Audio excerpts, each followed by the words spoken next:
Origins of Instability in Early Republican Mexico. Este señor es un alumno, o fue un alumno, de John Cotsworth, que es un mexicanista o latinoamericanista, es un historiador económico. Y entonces le gustan un poco las cifras, y el grupo de sus estudiantes, bueno, pues también usan mucho de las cifras. Aquí tenemos varias que podríamos poner en eso, y una de ellas es lo de que habíamos señalado como uno de los grandes problemas políticos de la primera mitad del siglo XIX, y que es el impuesto, el problema fiscal. El problema fiscal. Entonces,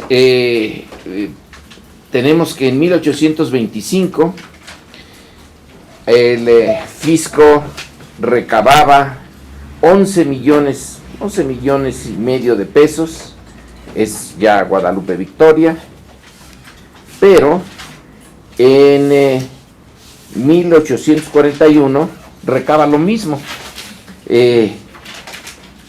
Aumenta, disminuye, en 1829 disminuye mucho, en 32, 33 también, en 44, en vísperas de la guerra con los Estados Unidos, la recaudación es de 15 millones de pesos. Se mantiene casi estable la recaudación, es decir, una recaudación muy pobre. El país, son 20 años de supuesto desarrollo del país, y en realidad es una situación que no cambia, es la misma. Entonces, esta tabla sobre recaudación de impuestos es uno de los secretos de la política mexicana de la primera mitad. Pero luego veamos cambios en los puestos del Ejecutivo. Les había yo dicho que este es un indicador, pero perfecto. Ha de ser aburridísimo tener que hacerlo, pero una vez que está hecho, es muy buen indicador de inestabilidad política. Entonces, tenemos 1825, que conste que nada más había 4 secretarías de Estado. Si hay las que lo tenemos hoy, bueno, eso sería ya escandaloso. Pero en 25 hay 9 cambios en total, tomando al presidente, al secretario de la Guerra, al de Hacienda, al de Relaciones Exteriores y al del Interior. Nada más son los 4 ministerios. Entonces hay 9 cambios. Pero en 1946 hay 42 cambios en ese año. 42 cambios en el gabinete, siendo un gabinete minúsculo, porque más chiquito ya realmente no puede haber un gabinete más pequeñito. 4 cositas nada más ahí. Bueno, en 1855, el año en que finalmente nos libramos de Santana, hay 26 cambios de gabinete. Entonces, en 1833 hay 22 cambios de gabinete. No hay un año en que no haya cambios. ¿Cuál es el año en que menos cambios hay? 1826, que es todavía Victoria. Es el inicio, es más o menos aceptable, pero luego viene este tipo de inestabilidad constante. Si hay tal cantidad de cambios, quiere decir que no hay gobierno. En realidad nadie tiene tiempo de aprender lo mínimo que necesita para estar ahí. Ahora, cambios de presidentes. 3 en 29, 7 en 1833, 7 presidentes del país. Bueno, eso. ¿Quién sabe los nombres de los presidentes? Yo me sabía de memoria las estrofas del himno nacional todas, y me gané un premio por eso. Pero, ¿quién se sabe los nombres de los presidentes de México entre Guadalupe Victoria y Juárez? Por ejemplo, esto siempre lo pregunto a los de la licenciatura. ¿Quién era Lombardini? Fue presidente de México. Y nadie tiene la más remota idea de qué estoy hablando con este señor de apellido italiano. Era un general. Estuvo nada más unos meses. En 1853, 3 presidentes, en 51 en cambio de presidente, en 47, 5 cambios de presidente, en 46, 4, 44, 4, en 39, 3, en 1833, 7, como les dije. Bueno, esta... Profesor, pero en el 33 era Santana Gómez Farías, ¿no? Se iban rolando el... Y sin embargo, carro. hay 7. Sí, pero eran 2 que se iban rolando el cambio, no eran 7. Pero hay 7. 7 cambios. 7 cambios en la presidencia. Es, bueno, ya ni qué hablar. Vamos a ver, de los ministros de Hacienda. En 1843 hay 16 cambios en la Secretaría de Hacienda. Creo que es la que más cambió, la Secretaría de Hacienda. Es que no había dinero, pues entonces aquí ponían, a ver si usted es secretario de Hacienda sin dinero. Pues francamente es una invitación muy poco alentadora. Secretaría de Gobernación, en 1847 hay 10, bueno, es la guerra con Estados Unidos. En 1855 hay 7 de Gobernación, 8 en la Secretaría de Hacienda. Donde menos cambios hay es en la Secretaría de Guerra y en la Secretaría de Relaciones Exteriores. Pero de todas maneras hay un montón de cambios.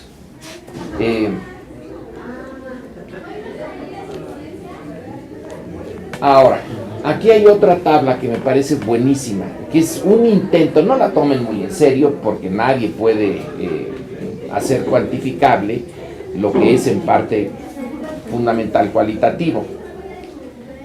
Pero las acciones políticas, dice, en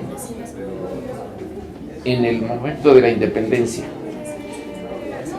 él pone como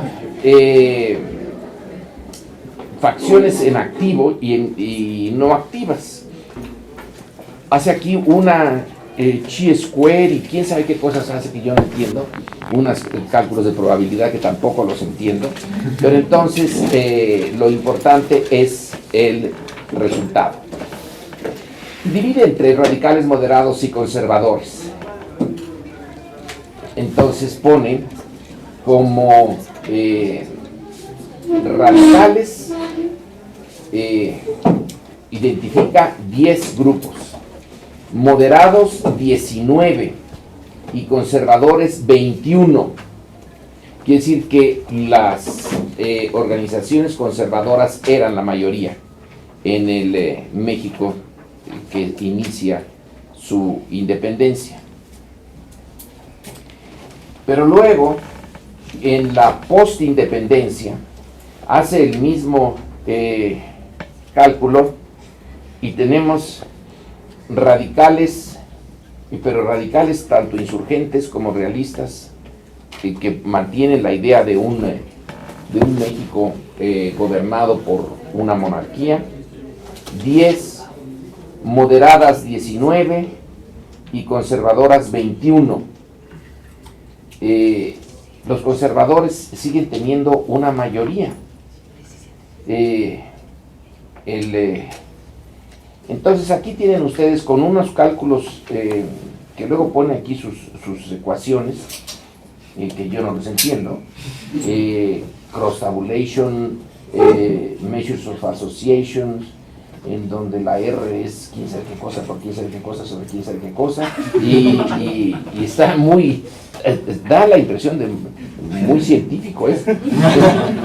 Pero el punto es que aquí tienen unas cifras dentro de lo que cabe, lo que permite la estadística y de conocimiento de la época, que muestran la completa inestabilidad del México de la primera mitad del siglo XIX. lo que señala es que no hay un consenso sobre cuáles fueron las causas de la inestabilidad. Lo que él mide es la inestabilidad. Medida por cualquier cifra que ustedes quieran, es notable. No puede haber un Estado, no puede haber una política cuando su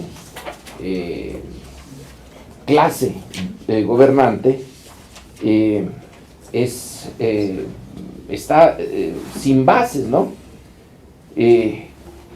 El resultado va a ser que de esta primera mitad del siglo XIX, tan caótica, cuando se termine después de la guerra de reforma y de la intervención francesa, lo que va a tender a ver en México es una estabilidad autoritaria.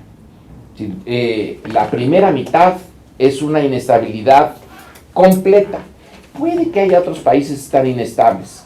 Me sospecho que Bolivia tiene esa inestabilidad, lo cual no es ningún consuelo, pero es con lo único que nos podemos comparar. Entonces, de la inestabilidad casi en estado puro, que es el México de la primera mitad del 19, vamos a pasar a la estabilidad casi en estado puro, que es el periodo de dos hombres fuertes, Juárez y Porfirio Díaz. Ellos dos logran rearmar a México, pero lo que el 19 nos dice es que no hay punto intermedio. Se viene de la colonia y de un gobierno extraordinariamente estable, 3 siglos de estabilidad. Pocas sociedades pueden tener tanta estabilidad como la mexicana o la novohispana en esos 3 siglos de colonia.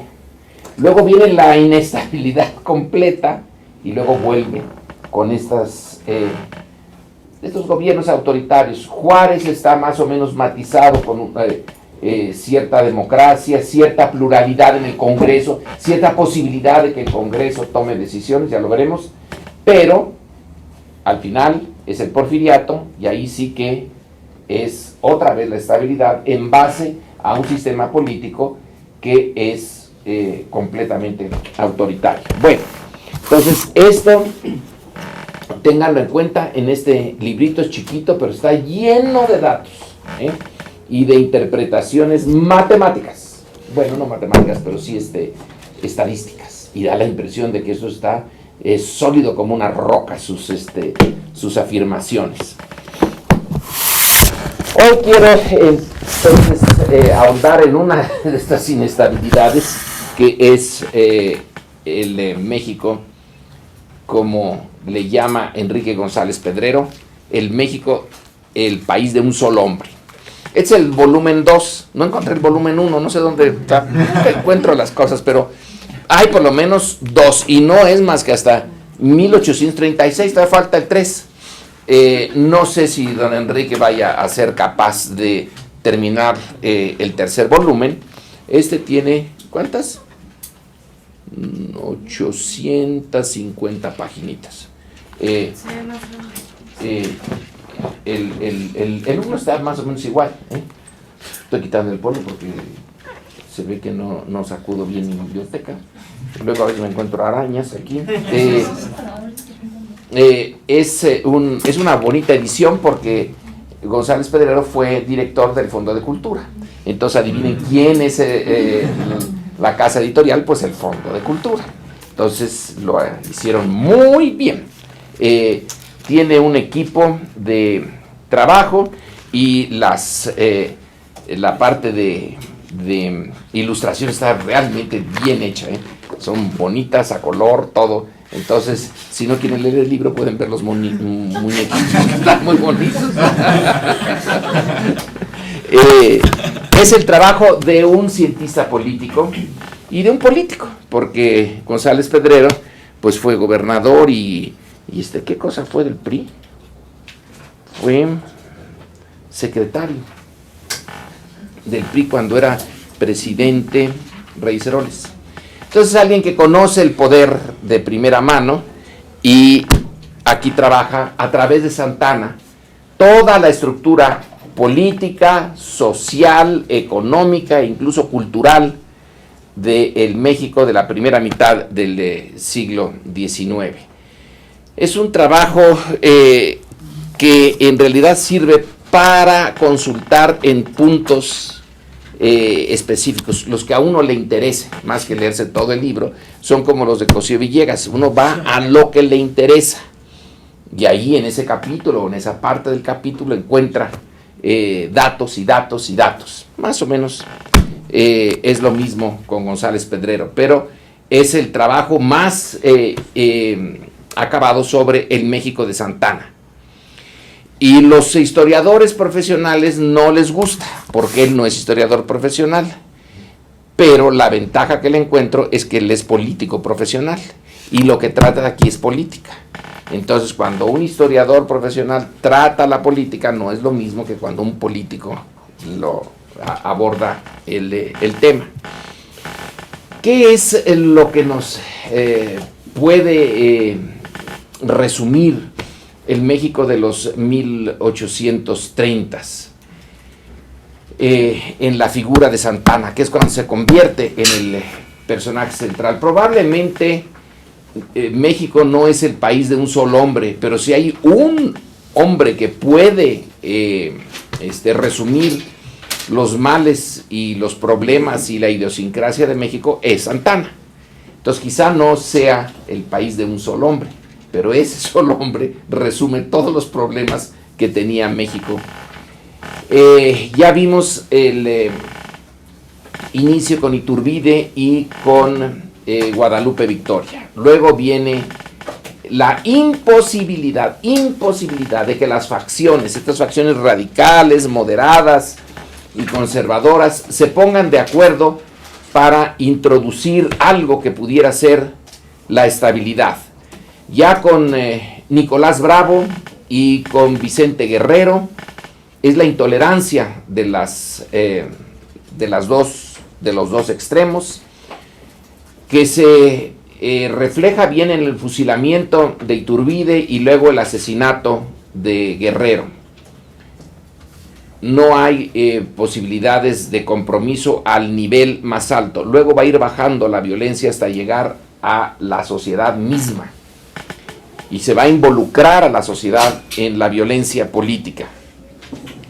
Pero como no hay posibilidades de acuerdo, no hay posibilidades de un camino en donde la parte conservadora y la parte radical más o menos acepten dejar algo de su bagaje ideológico en el camino a cambio de preservar algo y darle al otro un espacio, entonces la lucha se va haciendo entre proyectos que se excluyen. Esa exclusión puede todavía verse en la política mexicana de hoy, como una revivir esa fórmula tan desafortunada de la política mexicana del pasado.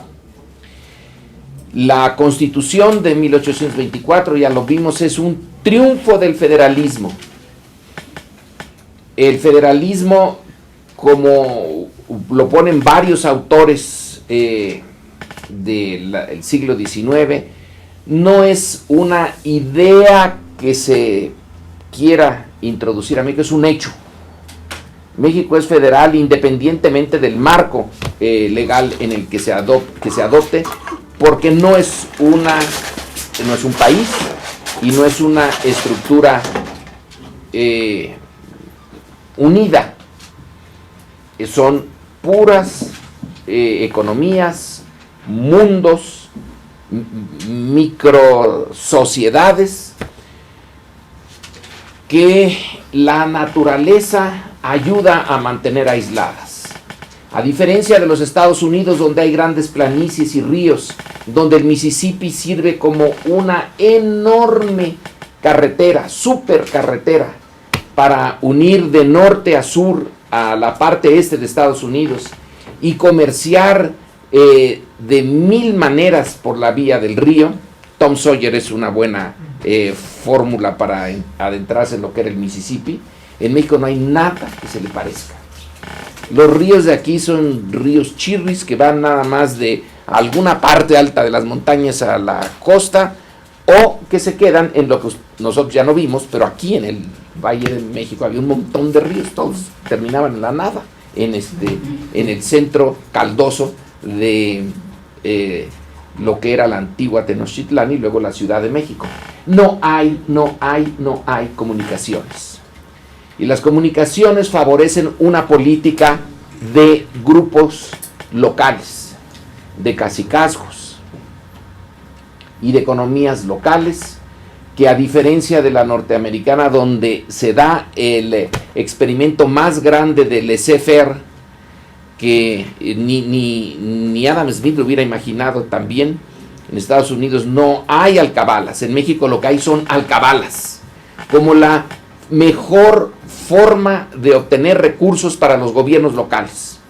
Todo lo que se mueva se le ponen impuestos. El chiste es no pagarlos. Y hay una cultura de violación sistemática de la ley propiciada por un esfuerzo de la élite política de ponerle impuestos a todo.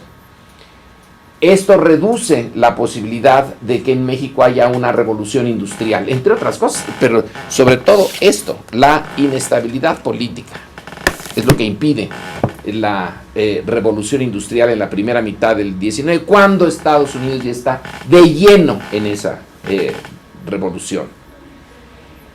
El gobierno central, en la medida en que existe, en los 1830s, 1840, está dominado por Santa Anna. Santa Anna es originalmente un liberal. Entre 1830. ¿Perdón? Entre los 1800. Entre los 1830 hasta 1855. Gracias. Es un liberal todos sus primeros años, y por eso pone a don Valentín Gómez Farías como vicepresidente, el más liberal de los que han llegado al poder ejecutivo hasta ese momento. Es liberal a rajatabla. Y luego se va a convertir en el centro de una política conservadora, sin tener ninguna dificultad. Pasa de liberal e incluso radical a conservador, incluso radical, en la misma persona. No tiene empacho en cambiar. Y no tiene empacho en cambiar porque no tiene ideología. Lo que tiene son intereses. Su interés es mantenerse en el centro de lo que haya como poder. Y algo interesante, él viene de una familia de clase media. Con dificultades hizo sus estudios, en la medida en que había estudios. Y entra como cadete y se hace militar profesional.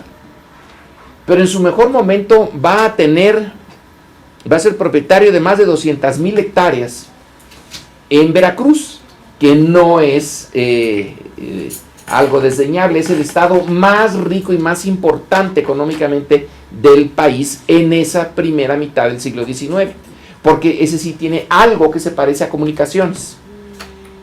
Está el puerto, y el puerto es la salida y entrada de México al resto del mundo. Hay comerciantes, zonas comerciantes en Veracruz, no tanto en el puerto, hasta que lo más o menos le quitan todas las pestilencias que tenía en el origen, pero que tal Jalapa, Córdoba, Orizaba son partes bien interesantes, hasta Puebla. Es un corredor económico, cultural, importante. Bueno, ahí domina Santa Anna. Y de no tener un peso, pasa a tener estas más de 200,000 hectáreas en sus varias haciendas. Nadie sabe exactamente dónde queda Manga de Clavo. Desapareció. Y medio lo sospechan dónde está, pero no quedan ni los cimientos. O los cimientos será lo único que quede, pero no sabemos cuáles cimientos son los de Manga de Clavo. El Encero es la otra, ahí se las recomiendo para que vayan a sentir un poquito lo que es el poder y la visión del mundo en esa parte. El Encero está a la salida de Jalapa y lo tienen muy bien conservado. Realmente no es, claro, para estándares de Slim ahora, de 50 y tantos mil millones de dólares, bueno, el Encero no es más que una casa de servicio, pero para la época era una forma de mostrar poder, riqueza. ¿Y dónde estaba Augusto Santana? Él no estaba a gusto en la Ciudad de México. Estaba a gusto en Tlalpan. Tlalpan porque allí había peleas de gallos. Y ahí iba, le gustaban las peleas de gallos y todas las... se divertía de una manera muy sencilla. Pero se hizo rico.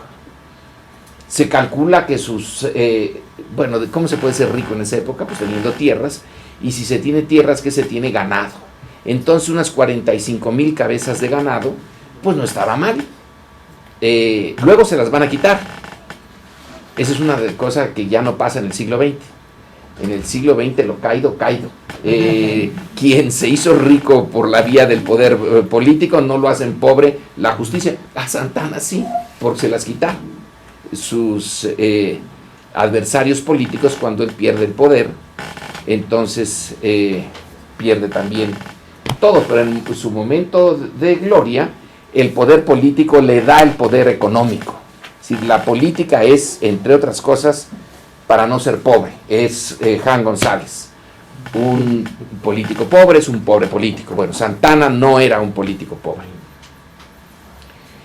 Pasa de liberal a conservador. Tiene que mantener una muy complicado equilibrio entre los jefes militares de la época, entre sus generales. No es fácil. Es un ejército grande para términos relativos. Ese ejército de 50,000, 55,000 efectivos es el gran absorbedor de los recursos públicos.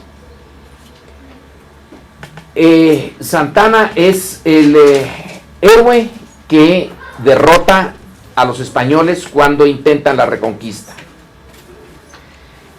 Pero su Waterloo es Estados Unidos. Pero no solo es el Waterloo de Santana, es el Waterloo de México.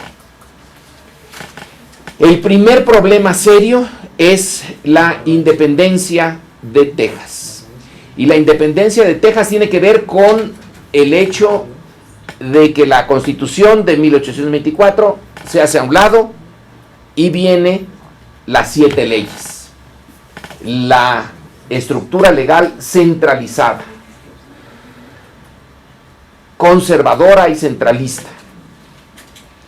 En ese estado de Coahuila y Texas,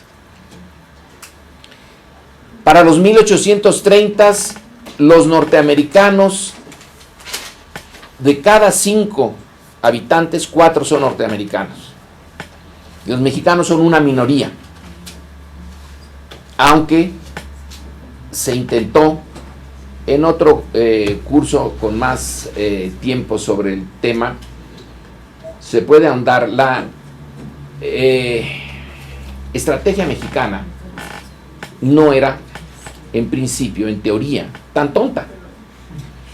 Hay que defender Texas como, bueno, y Nuevo México, y Arizona y California, pero Texas era lo más importante porque era la que estaba más cerca del este, que es donde estaba la gran concentración norteamericana y donde se estaba expandiendo hacia el interior. ¿Cómo se puede defender? ¿Con ejército? Bueno, es una posibilidad, nada más que a ver dónde encuentra uno el ejército. Entonces, con población, poblarla desde México, expandirse hacia el norte, porque eso chocaría con la ola que viene desde el oeste norteamericano hasta ahí. Chocarían, las dos, se neutralizarían.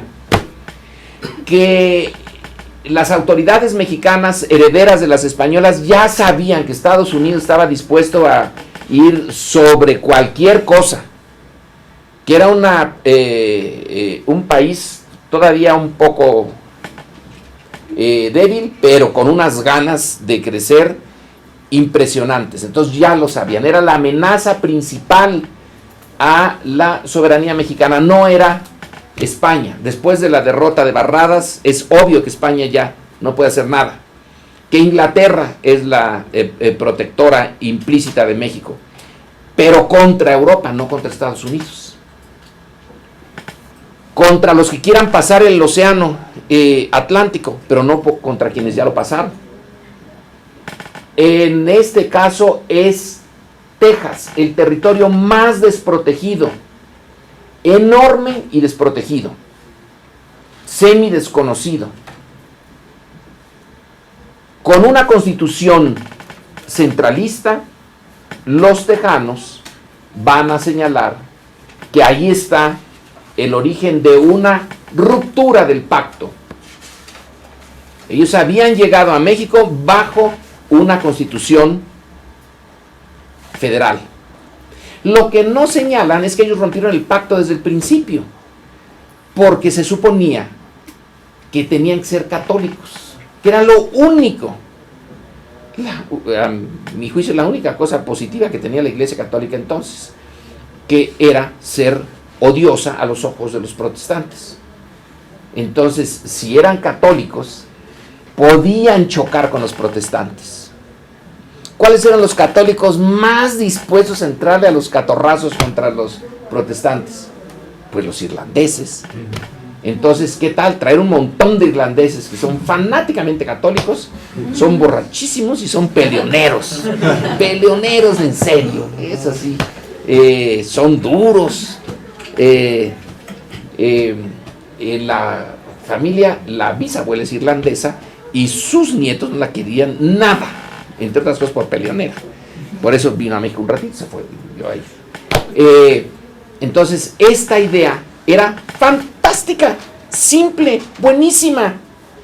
Vamos a traer colonos norteamericanos y darles la tierra a un valor que era casi 20 veces inferior al que podían ellos conseguir en Estados Unidos.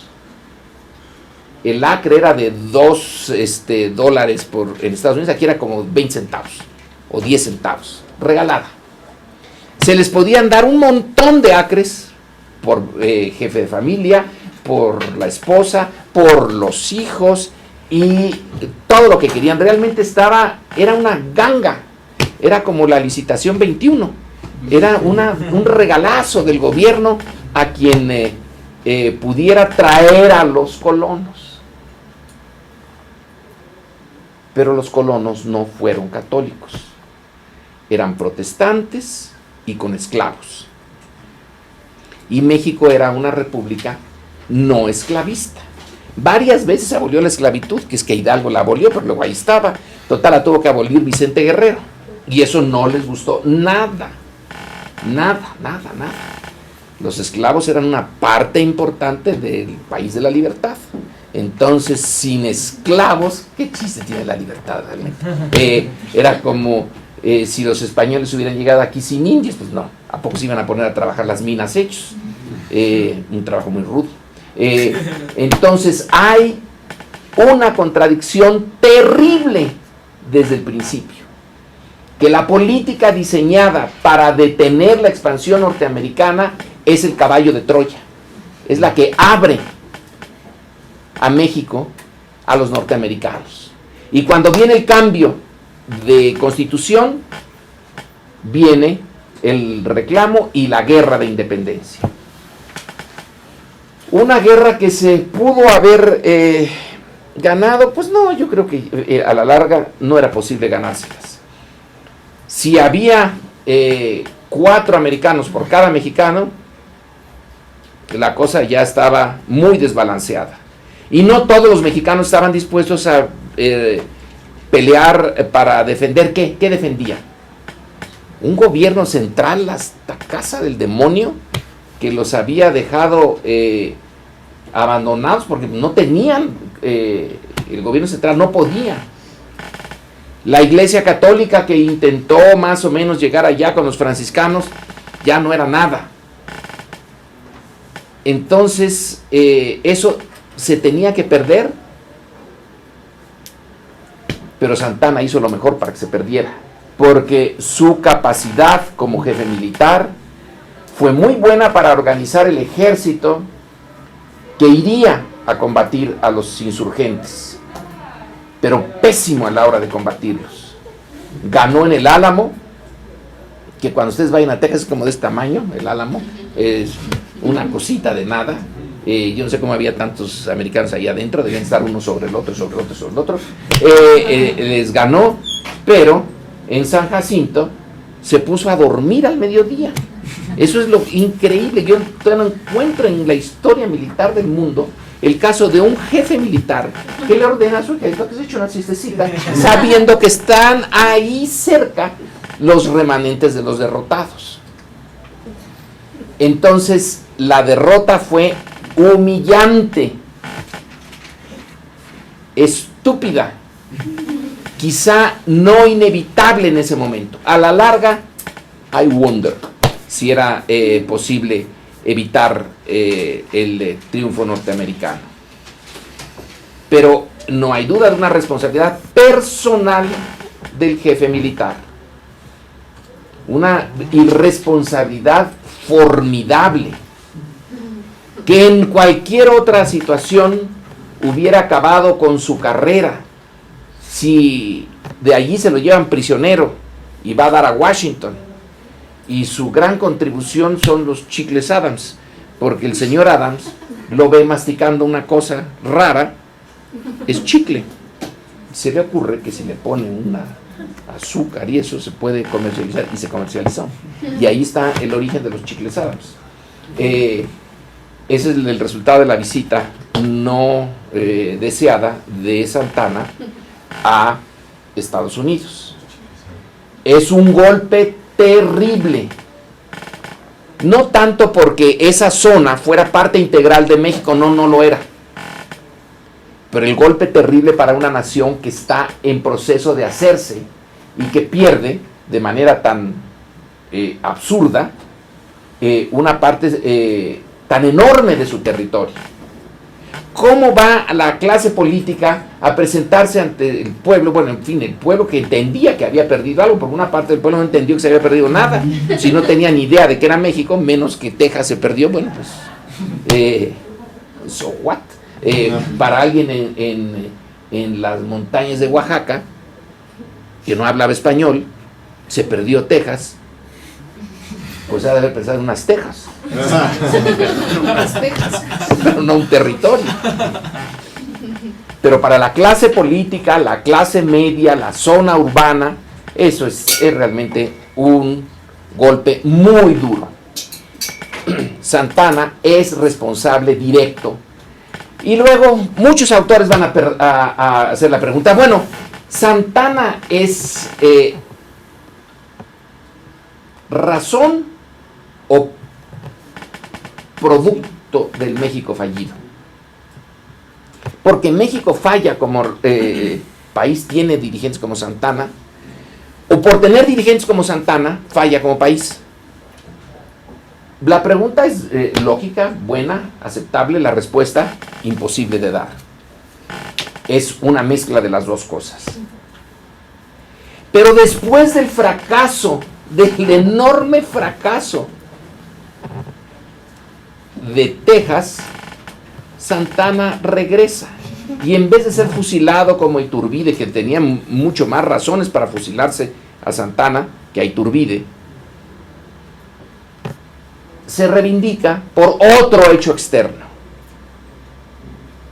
Porque si bien Inglaterra logra que no se reconquiste México, Francia manda una expedición a un punto que va a estar constantemente en la agenda política mexicana en los años por venir: las reclamaciones. En un motín que se tiene lugar en la Ciudad de México, donde se hace cenizas el Parián, que es la zona más importante de comercio en México, comercio al menudeo, bueno, al mayoreo y al menudeo. Cualquiera que vaya, el otro día por equivocación me metí a Correo Mayor y yo creí que estaba en Calcuta antes de dije, ya para qué voy a la India, sí, ya aquí ya lo experimenté. Ese es el centro comercial, siempre ha sido, desde los aztecas. Entonces ahí estaba el centro comercial que destruyen. Y uno de los afectados, el Parián, vamos a ver el Parián, es nuestro, ¿qué será? Santa Fe de ahora, o algo por el estilo.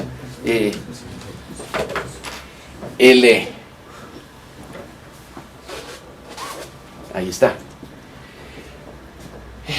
debiera de haber habido más gente. Y yo no sé qué hace este caballo solito. Ah, porque tiró a ya se le fue la pobre. El Zócalo siempre me ha fascinado a mí, siempre. Miren la catedral con su valla supongo que estaría más o menos limpia en aquel entonces. Pero métanse por aquí para llegar acá atrás a Correo Mayor, hijo, en un sábado. Eso es formidable. Yo me pasé como una hora tratando de pasar con el coche de un lado al otro, porque por tonto iba yo a un restaurante que está acá atrás, que es el Mayor, y claro que no llegué, ni de broma. Pero esa zona tan vibrante de comercio, bueno, pues la destruyen y a unos franceses los afecta. Entonces el reclamo, ahora el reclamo son 600,000 pesos, bueno, 600,000 pesos solo, pero para eso se forma una escuadra francesa y llega a hacer el reclamo y toma el puerto de Veracruz. Y luego no solamente reclama los 600,000 pesos, sino reclama 200,000 más por lo que le costó mandar la escuadra allí. Así que son 600,000 más 200,000, son 800,000 y él me los paga. Ahí llega Santana. Y logra algo interesante, logra resistir bien. Y sin derrotar a los franceses, hace que el gobierno francés decida que realmente está saliéndole más caro el caldo que las albóndigas, que está gastando mucho y que no puede ocupar tan fácilmente, mantener la ocupación de Veracruz con sus 3,000 o 4,000 soldados que tiene ahí. Entonces llega a un arreglo con México y Santana es reivindicado. Es ahí cuando pierde su piernita y luego va a ser enterrada con honores y luego va a ser desenterrada sin honores. Pero entonces es una amenaza interna-externa, la de Texas. México no acepta la independencia de Texas pudiendo haberla aceptado. Si la hubiera aceptado, a lo mejor se consolida la República de la Estrella Solitaria. Y entonces la América del Norte tendría a México, a Texas, a Estados Unidos, a Canadá. Y si no hubieran vendido Alaska, los rusos a lo mejor hasta Rusia. Entonces sería una América del Norte muy plural. México logra detener las dos amenazas europeas, la española y la francesa, pero no la norteamericana. Entonces la primera es la pérdida de Texas y luego la guerra abierta. Otra vez Santana como el líder indispensable, insustituible, el país de un solo hombre. Va a ser el jefe militar de la resistencia a los norteamericanos. Y va a salir un fracaso completo. Era evitable, podía haber sido de otra manera. Ahí sí es más difícil decir que hubiera podido la historia ir por otro camino. Los Estados Unidos tenían un ejército pequeño pero profesional y unas ganas enormes de hacerse de Texas y de todo lo demás que se pudiera y conformar Estados Unidos de un océano al otro. Echar a los ingleses del Oregón, que es donde se arriesgaron más, pero los ingleses con ese imperio tan enorme, inmenso, que tenían una islita de ese tamaño, teniendo a medio mundo dominado, decidieron que mejor no valía la pena andar peleando por una cosa tan rara como era el Oregón, y aceptaron llegar al acuerdo con Estados Unidos. Y la guerra con México les da el otro pedazo, que va a ser California, Arizona, Nuevo México, Colorado, Texas. Esta guerra, según Josefina Zoraida, significó la pérdida de 50,000 vidas en México, el equivalente a todo el ejército que se tenía en ese momento. Fue muy dura para México. Fue una guerra que fueron derrota tras derrota tras derrota, y solo en la Angostura hay un momento de empate, pero que Santana convierte en derrota, cuando en vez de irse hacia adelante, se regresa por el desierto con unos soldados que tienen como comida pinole, es lo único que comen. pinole en el desierto, parece una broma macabra. Es la falta de agua y esa comida, pues entonces es una matanza por parte de la naturaleza en contra del ejército mexicano, que no tiene que sufrir el ejército norteamericano. La guerra se hace de una manera estúpida. En el camino de Veracruz a México, Santana decide hacer la gran defensa. Se defiende de 3 lados menos de uno. Bueno, los americanos entran por el uno, que no está defendido. ¿Cómo a un militar profesional se le ocurre hacer ese tipo de defensa? 3/4 partes sí, muy defendidas. Una no. Bueno, pues los otros nada más le dan la vuelta y entran por la parte no defendida. Entonces, en Cerro Gordo, pues, tiene una derrota fantástica. Y la última defensa es aquí, en la Ciudad de México. Es aquí, en Padierna. En Padierna el combate queda también tablas. Pero a la mañana siguiente, ya las fuerzas mexicanas, que no tienen apoyo de Santana, porque el general Ampudia es su enemigo, entonces se pierde Padierna, se pierde todo se va a perder. Así que 1848 es el acuerdo, el tratado de Guadalupe Hidalgo. Parecería que Santana y lo que representa ya está deshecho, ya no tiene sentido. Esa república que ha perdido de una manera tan estrepitosa, que tiene como institución central una que no le sirve para nada, que es el ejército, un ejército incapaz. ¿De esas cenizas podía haber salido algo? Pues sí, lo que sale es una lucha interna peor, a muerte, entre liberales y conservadores. Es esa lucha en donde Juárez va, que ya lo hemos visto en las presentaciones que se han hecho, donde Juárez va surgiendo como líder. Es el México de un liderazgo político que ya nació, políticamente hablando, cuando México es independiente. Juárez no tiene una experiencia colonial al estilo, no sé, del propio Santana, de Iturbide, de Guerrero, de Victoria, de Bustamante, de Nicolás Bravo. Estos son otro tipo de personajes. Ya nacieron cuando esto estaba hecho un caos. Ya saben qué país tienen entre manos. Es la lucha entre radicales y conservadores en medio de la presión del mundo externo. La presión viene de Europa, pero la seria, la dura, la que sigue hasta el día de hoy, es la presión norteamericana. Ahora, ¿cómo hacer un país teniendo a Estados Unidos como vecino? Pues bueno, vean a Canadá, sí, pero Canadá tuvo el respaldo británico hasta el día que sigue siendo parte de la Commonwealth, ¿no? No. Así que México no tiene el respaldo de nadie. ¿Y cómo le hace para mantenerse frente a Estados Unidos? El hecho de que esté allí, ya nada más con que esté, es suficiente. Con que allí haya un mercado para la droga, ya la cosa se arruinó.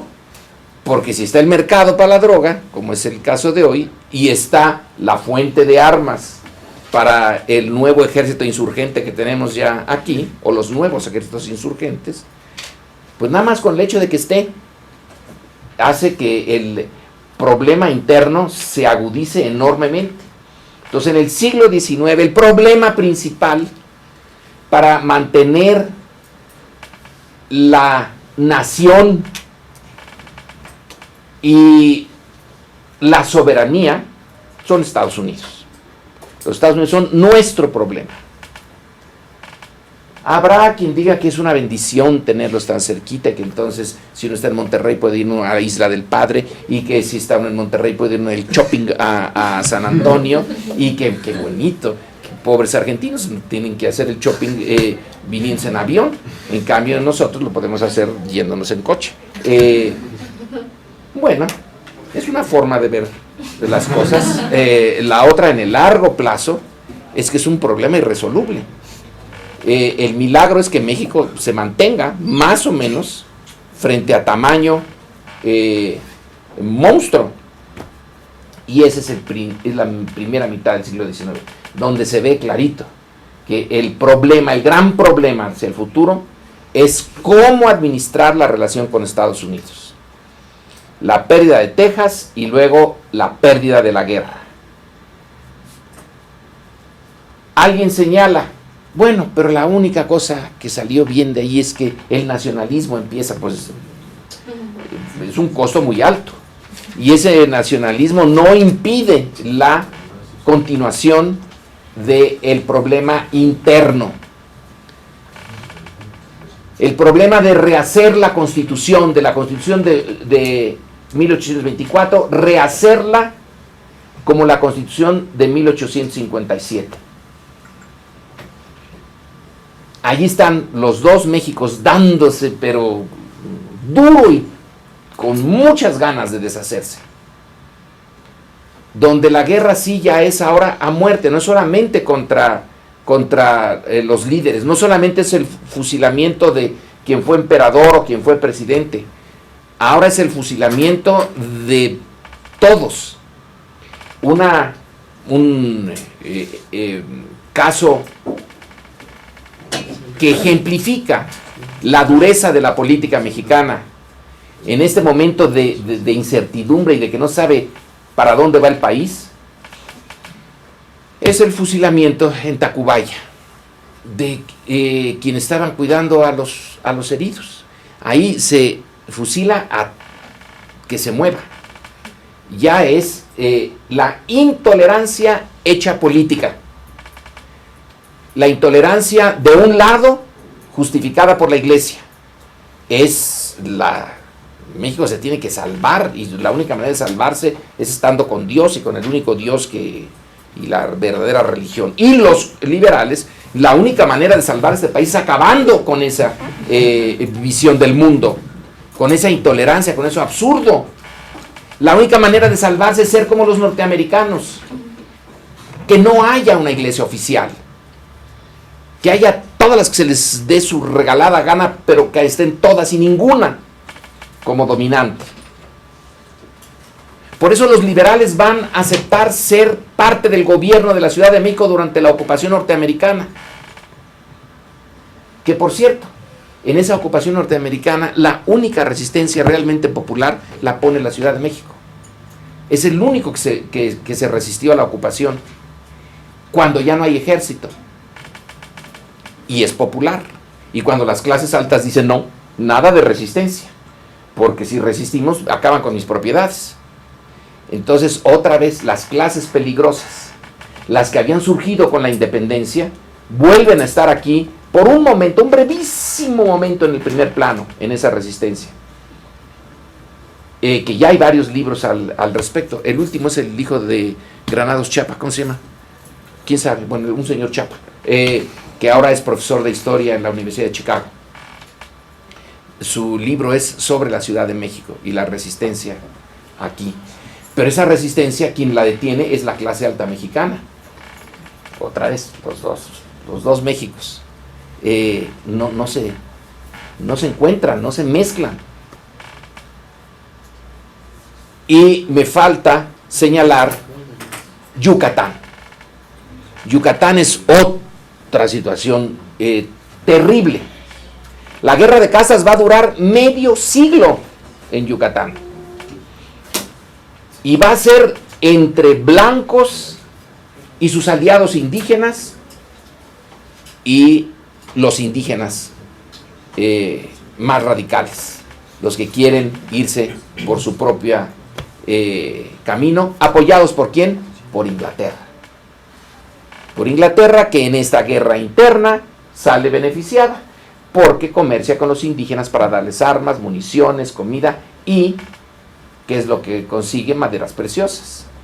En el Victorian Albert Museum hay unos muebles fantásticos, una madera, pues ¿de dónde viene? Nos dejaron sin madera, sin un desastre ecológico. Entonces la lucha interna en México es una lucha de clases y de castas. Y en medio de esto, ahí están los otros rebeldes, pero ellos no se consideran rebeldes, ellos se consideran totalmente dueños de su vida y que se les están echando encima a los mexicanos. Todo lo que se puede denominar apachería, que no son apaches todos, sino son una mezcla muy complicada entre yaquis, mayos, coras, huicholes y luego más allá, sí, mezcaleros, apaches, comanches, que esa sí es una nación, la nación comanche. La lucha contra Jerónimo, o la otra se puede ver, Jerónimo luchando contra los mexicanos. Y la presión externa no cede. Va a tener un momento muy peligroso otra vez con el Tratado Maclean-Ocampo. La tensión interna, liberales conservadores, es aprovechada por facciones externas.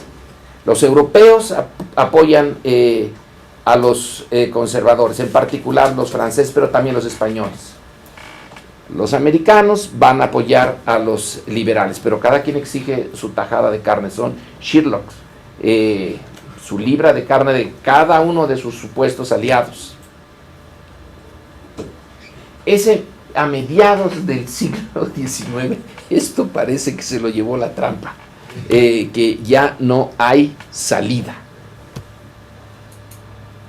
Y ahí es donde viene la Constitución del 57, que en realidad es construir sobre la del 24, que a su vez es construir sobre la de 1812.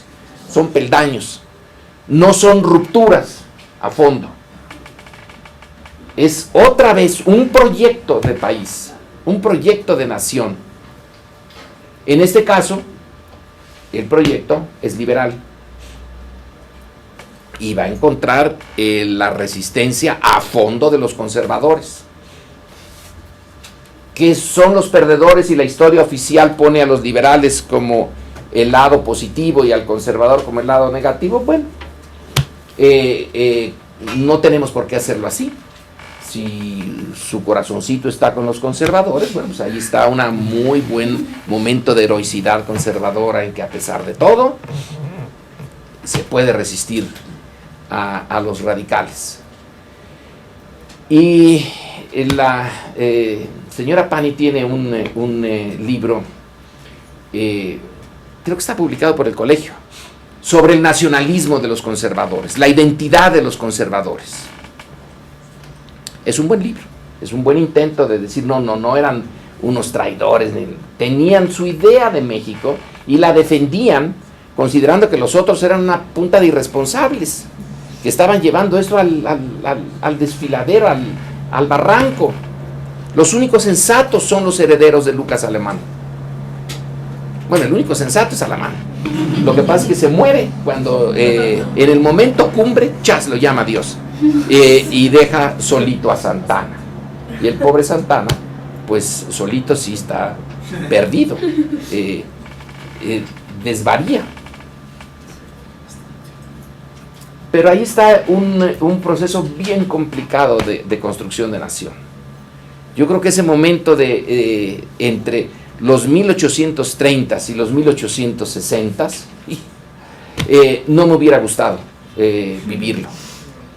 Por más que personalmente tengo un alma bucólica y me gusta el campo y no me gustan las ciudades y me gusta el México de las haciendas y todo, debió de haber sido un verdadero infierno político aquello. salvo que uno se desligara de esa realidad y pudiera uno vivir en su pequeña burbuja local. Pero es que las burbujas locales no sobrevivían cuando venían las avalanchas, cuando pasaba un ejército por ahí, cuando pasaba el otro. Era destruir esas islas de cierta paz, una paz siempre autoritaria, porque era siempre la paz de un cacique, de un hombre fuerte de la región. ¿Se podía estar peor? Sí, yo creo que pudo haber sido la cosa peor, pero ya es difícil imaginarla peor.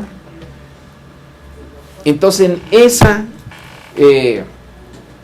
mitad del siglo XIX, con pérdida de la guerra, con amenazas de Yucatán desprenderse, con los problemas del norte de las sociedades nómadas indígenas originales, que son sociedades de guerra y que, híjole, ya se me pasa el tiempo, son sociedades de guerra bien interesantes. Son las sociedades indígenas que el tiempo estuvo por un momento en su favor. Les dio la posibilidad de no creer que eran dioses, ni que venía Quetzalcóatl, ni cosas por el estilo. Les dio la posibilidad de tomar los caballos, el arma de guerra de los españoles, y ser mucho mejores que ellos en cuanto a su dominio sobre el caballo, y hacer del caballo su verdadera arma de guerra, ser capaces. Eran fantásticos los comanches, porque eran como las hordas mongólicas, podían disparar a una enorme velocidad flechas mientras iban al galope, y no usaban las manos para controlar su caballo, sino usaban las dos manos con el arco, y usaban al caballo nada más con la pura presión de las piernas, indicándole por dónde querían que fuera. Su dominio del caballo es pero interesantísimo. Si los aztecas les hubieran dado tiempo de entender el caballo, de entender las armas de fuego, pero bueno, no lo tuvieron. Pero esas naciones del norte sí iban a ser un problema para el México que quiere centralista y que quiere crearse como nación. Van a ser un problemón impresionante. Bueno, nos quedamos aquí. ¿Y a quién le toca? ¿Qué le toca?